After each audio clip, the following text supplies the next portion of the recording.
PTI के तर्जमान हैं जनाब रऊफ हसन साहब। उनके साथ जो वाक़या पेश आया और क्रॉस जेंडर की खिदमात हासिल की गई, जिन्होंने खिदमात हासिल की, उनका कोई मकसद पूरा नहीं हुआ, बल्कि रऊफ हसन के लिए हमदर्दियाँ पैदा हुई। हर जगह पे बात होती है। मैं बताऊंगा कि मामला क्या है और रऊफ हसन साहब की हिस्ट्री बताऊंगा कि वो किस अहम शख्सियत के भाई हैं।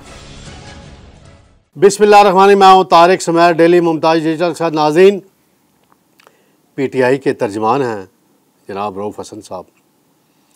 उनके साथ जो वाक़या पेश आया और क्रॉस जेंडर की खिदमात हासिल की गई, जिन्होंने खिदमात हासिल की, उनका कोई मकसद पूरा नहीं हुआ, बल्कि रऊफ हसन के लिए हमदर्दियाँ पैदा हुई हैं।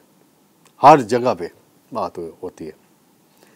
मैं बताऊंगा कि मामला क्या है और रऊफ हसन साहब की हिस्ट्री बताऊंगा कि वो किस अहम शख्सियत के भाई हैं।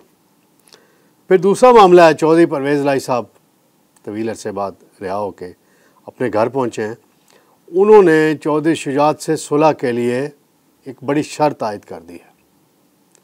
वो शर्त क्या है वो भी मैं बताऊंगा। हद तक इज़्ज़त का बिल पास किया गया पंजाब में। गवर्नर पंजाब पर पीपल्स पार्टी का दबाव आ गया है, उसको राय दी गई है कि इस बिल को मंजूर ना करें,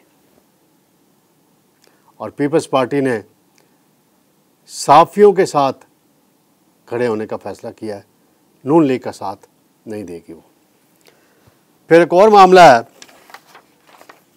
नाज़रीन, काबीना के तमाम वज़रा जो हैं मुल्क और कौम की खातर तनख्वाह नहीं ले रहे जी, तो फिर क्या ले रहे हैं ये मैं आपको बताऊंगा।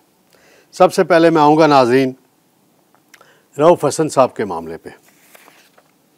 जनाब रऊफ हसन साहब जो हैं आजकल पीटीआई के तर्जमान हैं, स्पोक्स पर्सन हैं, डट के अपने मौक़िफ़ का इज़हार करते हैं। बाज़ दफ़ा मुतनाज़ा बातें भी कर जाते हैं।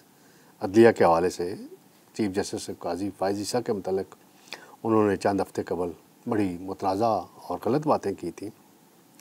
टफ़ टाइम देते हैं। और एक मशहूर प्रेस कॉन्फ्रेंस हुई थी DGISPR की, उसके बाद इन्होंने जवाबी प्रेस कॉन्फ्रेंस की थी, उसमें भी इन्होंने बड़े सख्त अल्फाज इस्तेमाल किए थे। उनको मैं दोहराना नहीं चाहता। मैं फोकस करना चाहता हूँ, कल वो इस्लामाबाद में एक निजी चैनल के दफ्तर इंटरव्यू देने गए। जो ही वो निकले, गाड़ी में बैठने लगे, तो 4 अफराद ने उन पर हमला कर दिया जी।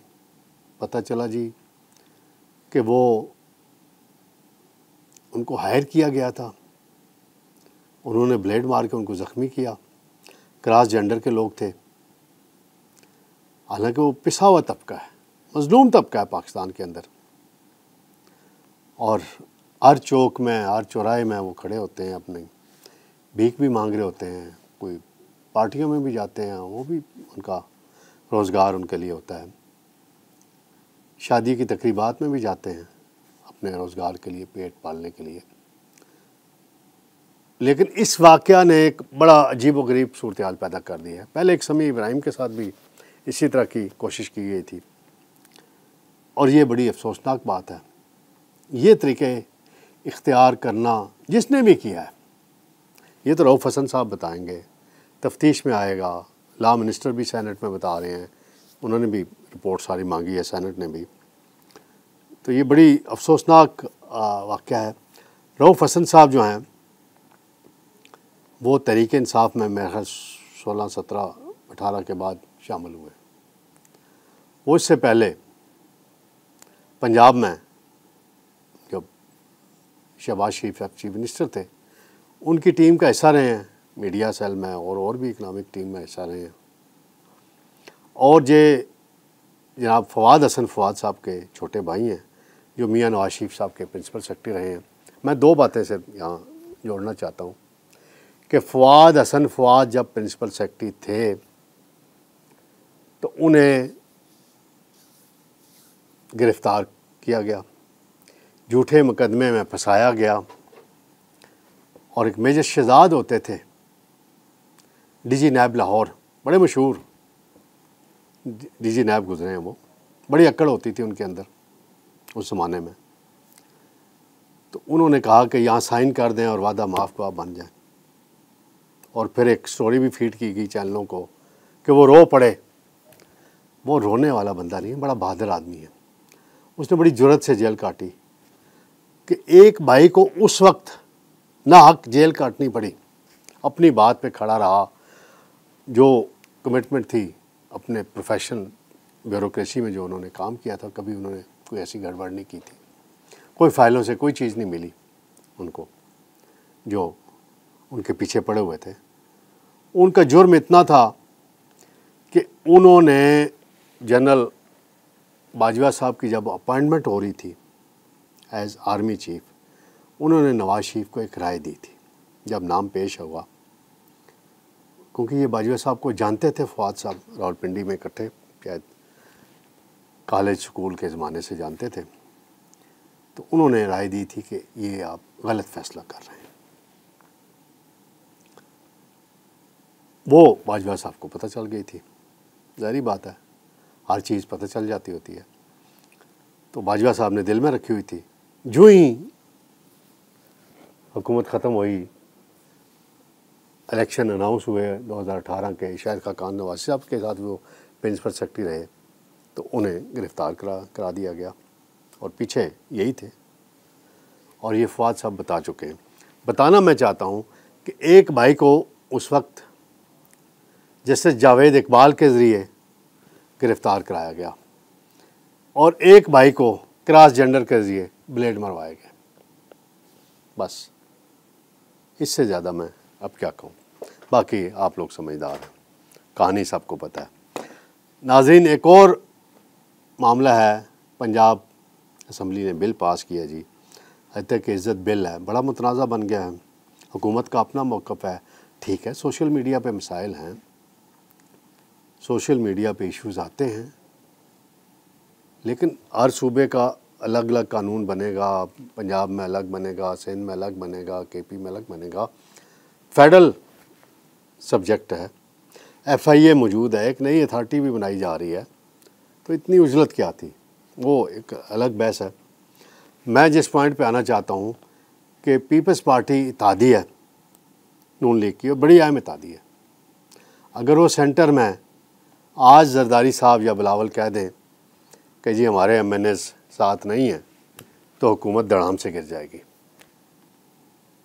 कहेंगे नहीं, वो फर्जिया बात कर रहा हूँ, किसी बात पे इख्तलाफ होता है बड़ा, तो वो कह दें। आज पीपल्स पार्टी के पार्लिमानी लीडर हैं पंजाब में, अली हैदर गिलानी, यूसुफ ज़र गिलानी साहब के बेटे हैं।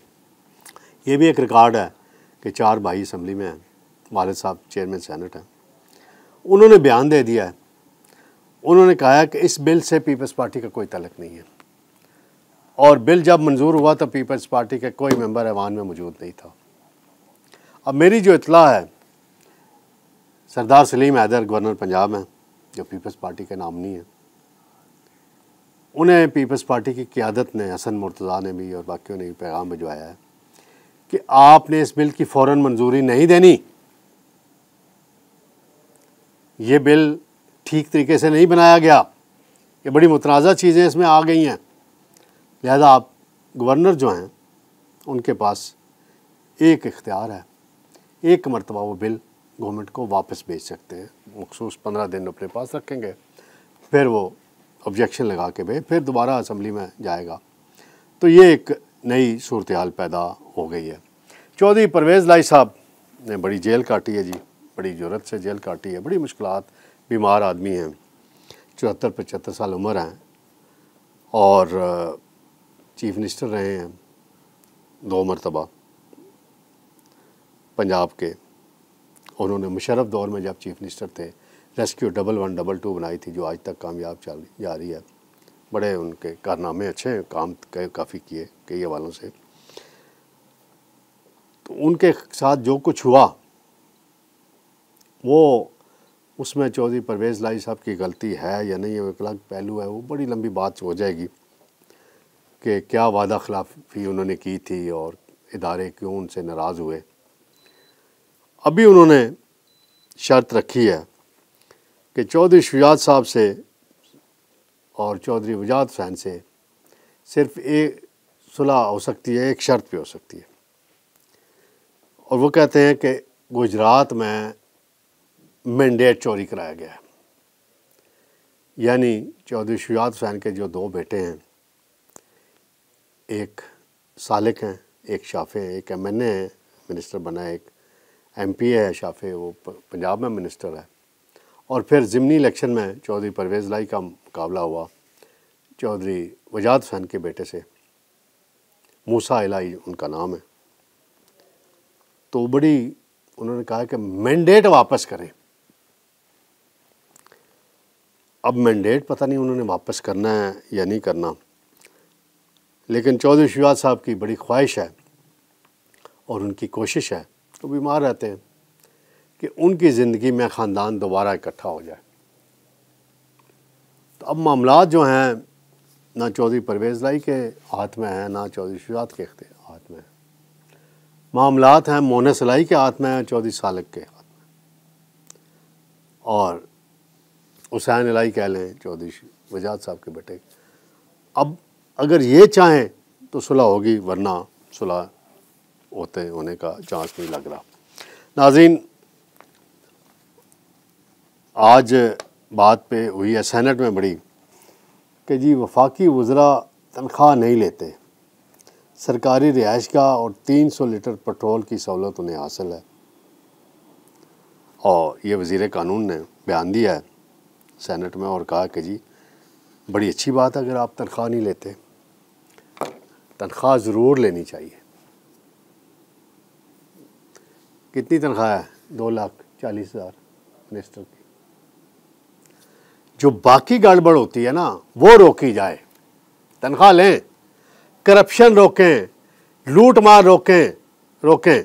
वज़ीर हिस्सादार ना बने किसी करप्शन में, ब्यूरोक्रेसी को रोकें करप्शन करने से, तो अच्छी बात है। फिर 2.5 लाख की बजाय 5 लाख तनख्वाह माना ले लें, तो लोगों के मसले गुर्बत कम करें, महंगाई कम कराएं, तो तनख्वाह ले लें। इसमें कौन सी ऐसी बात है। अलीम खान साहब हैं वज़ीर निजकारी, उन्होंने बड़ी दिलचस्प बात बताई है सेनेट में। वो कहते हैं जी कि PIA के पास इस वक्त 18 जहाज़ हैं, तैयारे हैं, और 10,000 एम्प्लॉइज़ हैं उनके पास, और 830 अरब रुपए का खसारा है सालाना। तो PIA डूबा हुआ है, उसकी निजकारी करेंगे। 8 कंपनियों ने दिलचस्पी ज़ाहिर कर दी है, और निजकारी के अमल को बराह रास्त पूरी कौम को दिखाया जाएगा। अब देखें जी, 18 जहाज़, एवरेज देखी जाए तो 1,000 एम्प्लाई या 800 के करीब एम्प्लाई एक जहाज़ को चलाने के लिए है। और बाहर की जो एयरलाइनें हैं, उनके अमले की तादाद देखी जाए और जहाज़ों की तादाद, तो आंखें खुल जाती हैं। जिन्होंने PIA के बाद, और इस PIA को तबाह करने में तमाम हुकूमतों का किरदार है, पीपल्स पार्टी का ज़्यादा बताया जाता है।